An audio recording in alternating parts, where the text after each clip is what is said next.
বাংলাদেশের উত্তর পূর্ব সীমান্ত ঘেঁষা সিলেট বিভাগের একটি ছোট্ট উপজেলা কমলগঞ্জ।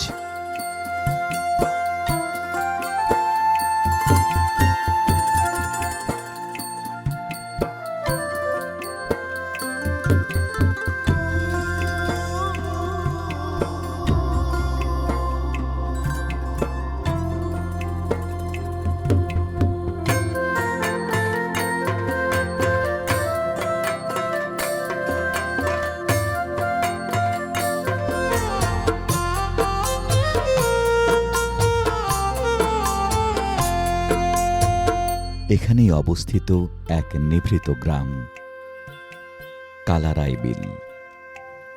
গ্রামের পাখির ডাক, দূরের বাঁশঝাড় আর মাটির ঘরের মাঝেই বেঁচে আছে এক বিস্ময়কর শিল্প, মণিপুরী শাড়ির বুননের ঐতিহ্য।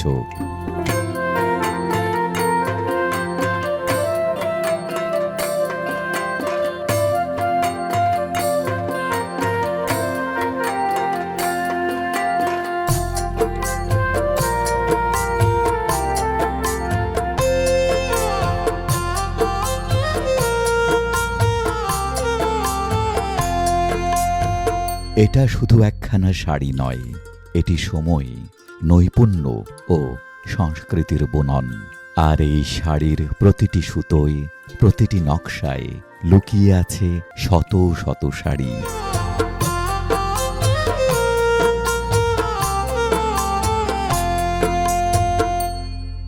এটা আমাদের ঐতিহ্য। আমার দাদি করতো, আমি কি কাজ করে, আমার দাদি রাত দিন কাজ করে গেছে, রাত্রে আপনি ভাল্ব জ্বালায় সারা রাত কাজ করতো। আমার দাদিও করে গেছে এরকম, এখনো অনেক ট্রাঙ্ক ভর্তি কাপড় আছে। তো আমাদের এইগুলো ঐতিহ্য কাজ। আমি তো ধরো আপনার 12 বছর 13 বছর থেকে শুরু হয়েছে কাজটা করতে। তো আমার সাথে এখন আল্লাহর মতো অনেকজন কাজে আছে, একটা তাতে 2 জন করে কাজ করে। তো এটা ধরো আমি আমার যখন সময় পাই তখন করি একা।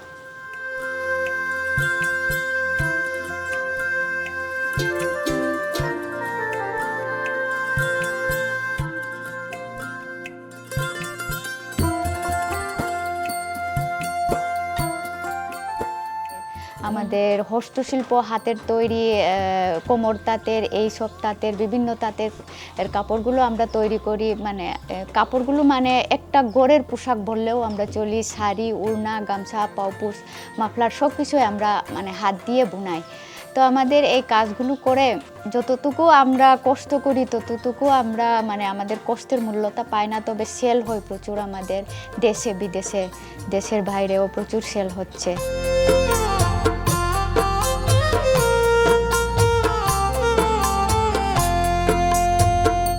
মা তার প্রথম শিক্ষক।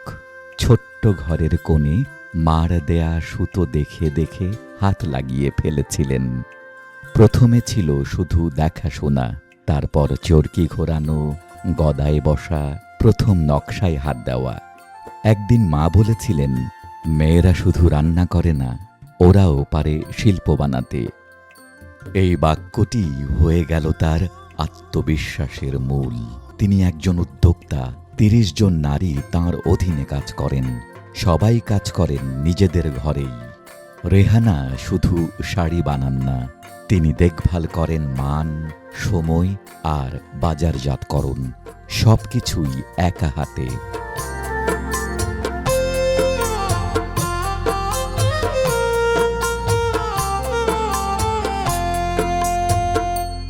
তাঁতের কাজ করে আমি অনেক কিছু উন্নত করতে পারছি। আমার নতুন একটা বাথরুম তৈরি করতে পারছি মানে ওই তাঁতের কাজ দিয়া। আর আমার একটা ফ্রিজ কিনা হয়েছে মানে তাঁতের কাজ দিয়া। আর আরেকটা হলো আমার গ্যাস সিলিন্ডার কিনা হয়েছে ওই তাঁতের কাজ দিয়া। ছেলেমেয়েরা লেখাপড়া করে, ওই দিকেও দেখতে পারি, আর ঘরে রান্না বান্নাও করতে পারি, আর ওই তাঁতের কাজও করতে পারি। সব কিছুতে সময় দিতে পারি অল্প অল্প করে। আর এইভাবে আমার দিন চলে আসে।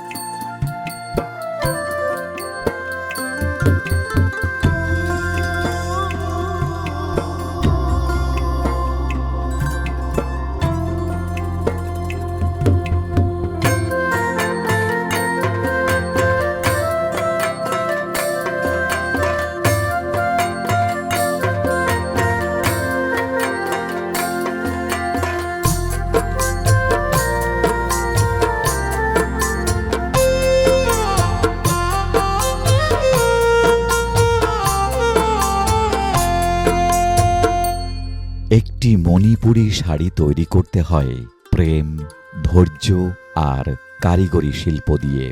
প্রথমেই সুতোকে মাড় দেওয়া হয়। এটি এক ধরনের আঠালো দ্রবণ যা সুতোকে শক্ত করে। তারপর সুতোগুলো রোদে দেওয়া হয় যাতে পানি শুকিয়ে যায়।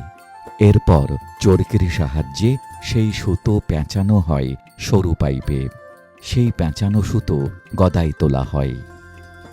গদা অর্থাৎ প্রাচীন তাঁত যন্ত্র, যেখানে একজন নারী ঘণ্টার পর ঘণ্টা বসে সূচিভাবে বুনে যান ডিজাইন। প্রতিটি নকশা বাঁধতে লাগে 5 থেকে 6 দিন, কখনো কখনো 2 দিনেই হয়। তবে নিখুঁত নকশায় সময় নেয় আরও বেশি। শাড়িতে ব্যবহৃত হয় প্রাকৃতিক রং, ফুলের মোটিভ, অলংকারিক রেখা, যা সম্পূর্ণ হাতে আঁকা এবং বোনা।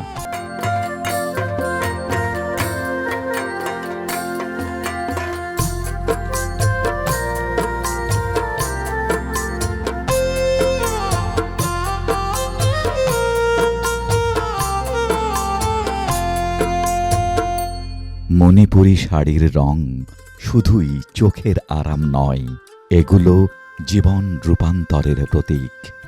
এক একটি ডিজাইন তৈরি হয় প্রকৃতির অনুপ্রেরণায়। জবা ফুল, শাপলা, সূর্যমুখী, জলতরঙ্গ কিংবা মায়ের আঁচলের ভাঁজ। প্রতি শাড়ি যেন এক একটা গল্প, এক একটা অনুভবের কথা বলে দেয় তার বাহকের গায়ে।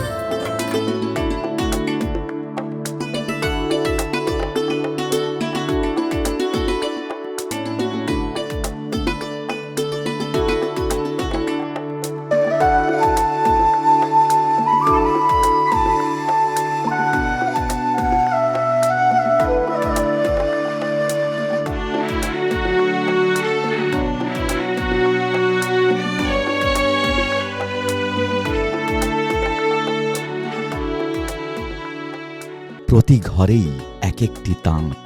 এই 30 জন নারী দিনের কিছুটা সময় কাজ করেন আর বাকিটা দেন সংসারে। এই নারী কারিগরদের কেউ বিধবা, কেউ মায়ের দায়িত্বে ক্লান্ত, কেউ পড়ুয়া মেয়ের স্বপ্ন নিয়ে বোনেন শাড়ি। এটা কেবল শিল্প নয়, একটি নির্ভরতার গল্প। প্রতি মাসে গড়ে 100টির বেশি শাড়ি তৈরি হয় এই ঘরভিত্তিক ইউনিটে।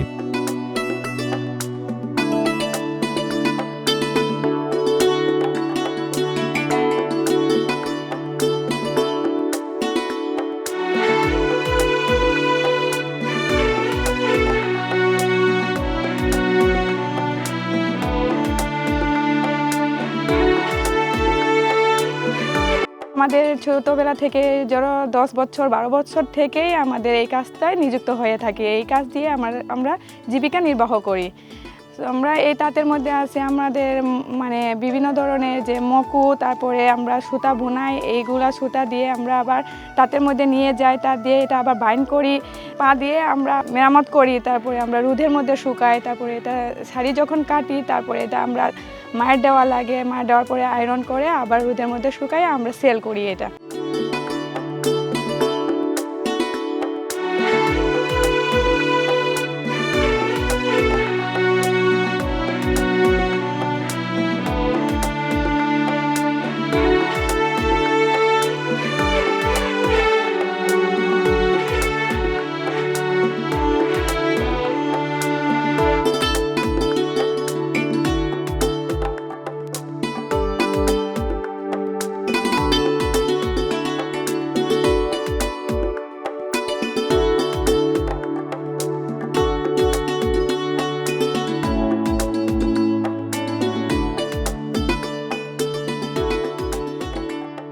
আগের অনেক অভাব অনটনে আসছিল, এটা মানে শাড়ি কাজ করে কেটেছে, হাঁস মুরগি পালতে পারতেছি আর গরু ছাগল এগুলো কিনে শাড়ির টাকার মাধ্যমে আর বাচ্চা আছে পড়াচ্ছি, লেখাপড়া করাচ্ছি, শাড়ির থেকে যে আয় হচ্ছে আর সংসারের কাজেও ব্যয় হচ্ছে, মা বাবা আছেন ওনাদেরকেও দেখতেছি। পা শিখাইছে, আবার সে ফুল তুলে যে কিভাবে বানাতে হয়, আগে তো এরকম বানানি আসছিল না। আগে হালকা একটা ফুল তুলিয়া মানে সাদা বানাইয়া দিত। এখন আপা যেহেতু উনি শিখাই দিছে ওই ফুল তুলিয়া শাড়ি বানাইয়া আমাদের অনেক লাভবান বলতে বাচ্চাদের স্কুলে আর টিউশনি সবগুলা যোগাইতেছে এই শাড়ির মাধ্যমে।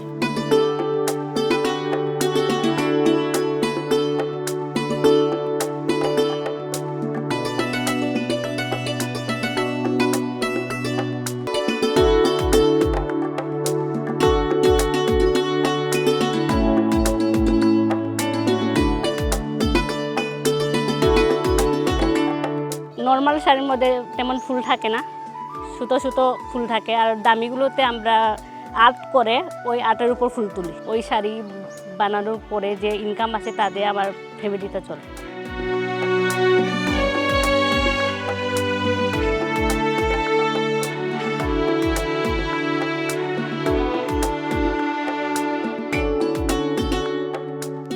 রঙিন এই শাড়ি যেমন সংস্কৃতি বহন করে, তেমনি আনে বৈদেশিক মুদ্রা।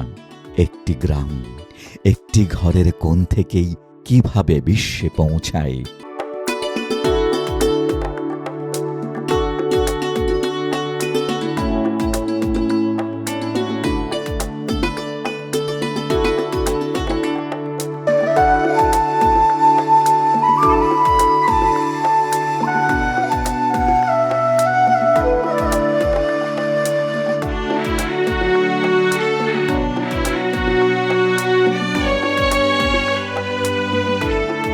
এই শিল্পের সূচনা হয় মণিপুর রাজ্য থেকে, যা পরে ছড়িয়ে পড়ে সিলেট অঞ্চলে। মণিপুরীদের বিশ্বাস এই শাড়ির নকশা হল আত্মার ভাষা। বিয়ের শাড়ি, পুজোর শাড়ি, নৃত্যশিল্পীদের পোশাক, সবখানেই এই শাড়ির ব্যবহার। ঐতিহ্য ধরে রাখাই এই শিল্পের সবচেয়ে বড় দিক। যেখানে যন্ত্রে তৈরি পোশাক ভরে গেছে বাজার, সেখানে এই হাতে তৈরি শাড়ি যেন এক টুকরো নীরব বিদ্রোহ।